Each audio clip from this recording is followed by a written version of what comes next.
বিসমিল্লাহির রহমানির রহিম। নামাজের শর্তগুলো কি কি? নামাজ আদায় করার জন্য কয়েকটি কাজ অবশ্যই করতে হবে, তা না হলে নামাজ শুদ্ধ হবে না। এই কাজগুলো নামাজ শুদ্ধ হওয়ার জন্য নামাজের পূর্বে পালন করতে হবে। নামাজের পূর্বে প্রত্যেক নামাজিকে 7টি শর্ত পালন করতে হয়। যেমন 1 নম্বর হচ্ছে যাবতীয় অপবিত্রতা থেকে শরীর পবিত্র করা। মহান আল্লাহ তাআলা বলেন, হে বিশ্বাসীগণ, নামাজে দাঁড়ানোর পূর্বে যদি তোমরা অপবিত্র থাকো তবে গোসল করে পবিত্র হয়ে নাও। তোমরা যদি অসুস্থ থাকো বা সফরে থাকো অথবা মলমূত্র ত্যাগ করে আসো অথবা স্ত্রী সহবাস করো, তবে পানি পাওয়া না গেলে পরিষ্কার মাটি দ্বারা তায়াম্মুম করবে, অর্থাৎ পরিষ্কার মাটির উপর হাত রেখে হাতের তালু মুখে ও 2 হাতে বুলিয়ে নিবে।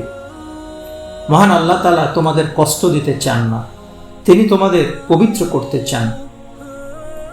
এখানে বলা হয়েছে অজুর দরকার হলে অজু বা তায়াম্মুম করতে হবে, আর অপবিত্র থাকলে গোসল অথবা তায়াম্মুম বা অজু করে নিয়ে হলেও নামাজ আদায় করতে হবে। 2 নম্বর হচ্ছে পবিত্র পোশাক পরিধান করা। মহান আল্লাহ তাআলা বলেন, তোমরা পোশাক পবিত্র রাখো আর অপরিচ্ছন্ন অপবিত্রতা থেকে দূরে থাকো। একটা বিষয় আমাদের মনে রাখতে হবে, পাজামা বা প্যান্ট, লুঙ্গি এই পরিধেয় বস্ত্রগুলোতে যদি 1 ফোঁটা প্রস্রাবের ছিটা পড়ে বা কোনো কারণে অসাবধানতা বশত 1 ফোঁটা প্রস্রাবও পড়ে, তাহলে তা দিয়ে নামাজ হবে না, পোশাকটি নাপাক হয়ে যাবে।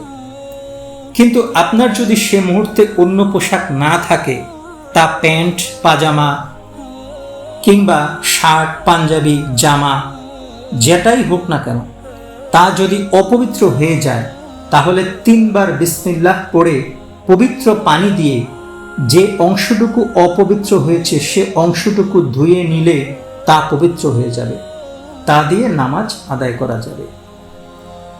আমরা যখন সফরে থাকি বা বাসা থেকে কয়েক ঘন্টার জন্য বের হই কিন্তু কাপড় অপবিত্র, এই অজুহাতে নামাজ ত্যাগ করা যাবে না, নামাজের সময় হলেই তা আদায় করতে হবে। 3 নম্বর হচ্ছে নামাজের জায়গা পাক, অর্থাৎ নামাজের যেই অংশটুকুতে আমরা নামাজ পড়ব, যে জায়গাতে নামাজ পড়ব সেটা পাক পবিত্র থাকতে হবে। নামাজের 2 পায়ের, 2 হাঁটুর, 2 হাতের এবং সিজদার স্থান পবিত্র হওয়া আবশ্যক। মহান আল্লাহ তাআলা বলেন, তোমরা অপরিচ্ছন্ন অপবিত্রতা থেকে দূরে থাকো। 4 নম্বর হচ্ছে নির্দিষ্ট অঙ্গকে সতর বলা হয়, যা ঢেকে রাখতে হবে। মহান আল্লাহ তাআলা বলেন, হে আদম সন্তান, প্রত্যেক ইবাদতের সময় নিজেকে অন্তরে ও বাহিরে সুসজ্জিত করো। পুরুষের জন্য নাভি থেকে পায়ের গোড়ালির উপর কমপক্ষে হাতের 4 আঙ্গুল উপরে, আর মা বোনদের জন্য 2 হাতের কবজি, 2 পা এবং মুখমণ্ডল ছাড়া সমস্ত দেহ আবৃত করে রাখতে হবে। 5 নম্বর হচ্ছে নামাজের সময় হওয়া মাত্রই নামাজ আদায় করা, বিলম্ব না করা। মহান আল্লাহ তাআলা বলেন, নিশ্চয়ই নির্ধারিত সময়ে নামাজ আদায় করা প্রত্যেক মুমিনের জন্য অবশ্য কর্তব্য। 6 নম্বর হচ্ছে কিবলামুখী হওয়া, অর্থাৎ পবিত্র কাবার দিকে মুখ করে নামাজ আদায় করা। মহান আল্লাহ তাআলা বলেন, যেখান থেকেই তুমি বের হও না কেন, নামাজের সময় হওয়া মাত্রই মসজিদুল হারামের দিকে অর্থাৎ পবিত্র কাবার দিকে মুখ ফেরাও, নিশ্চয়ই এ তোমার প্রতিপালকের নির্দেশ। এবং 7 নম্বর হচ্ছে নিয়ত করা। আমরা অনেকেই নামাজে দাঁড়িয়ে ভুল কাজ করি, যা সম্পূর্ণ বিদআত।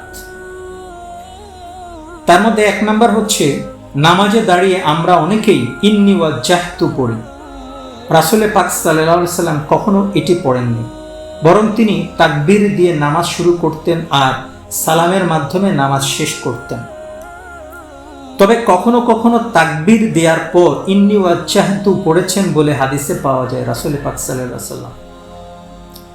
আর আরেকটি ভুল কাজ আমরা করি, সেটা হচ্ছে নামাজের শুরুতে নাওয়াইতুয়ান বলে নামাজের নিয়ত করি, যা একটি ভুল কাজ। এটা পালন করা বিদআত। মনে রাখতে হবে, নামাজে নিয়ত করা আবশ্যক, কিন্তু পড়া আবশ্যক নয়। অর্থাৎ আপনি ফজর নামাজের জন্য অজু করলেন, নামাজ পড়লেন। আপনি কোন নামাজের জন্য অজু করলেন তা মহান আল্লাহ পাক জানেন। অতএব আপনার নাওয়াইতুয়ান পড়ার কোনো প্রয়োজন নেই। রাসূল পাক সাল্লাল্লাহু আলাইহি ওয়াসাল্লাম ইরশাদ করেন, মানুষের সমুদয় কাজ নিশ্চিতভাবে তার নিয়ত অনুসারেই হয়ে থাকে, আর মানুষ যা নিয়ত করে তাই হাসিল হয়। নামাজের নিয়ত মানে কোন ওয়াক্তের কোন নামাজ কত রাকাত ইত্যাদি মনে মনে সংকল্প করা, মুখে উচ্চারণ করার কোনো প্রয়োজন নেই। নামাজের পূর্বে এই 7টি শর্ত মেনে নামাজ আদায় করতে হবে, তা না হলে নামাজ শুদ্ধ হবে না। আমিন।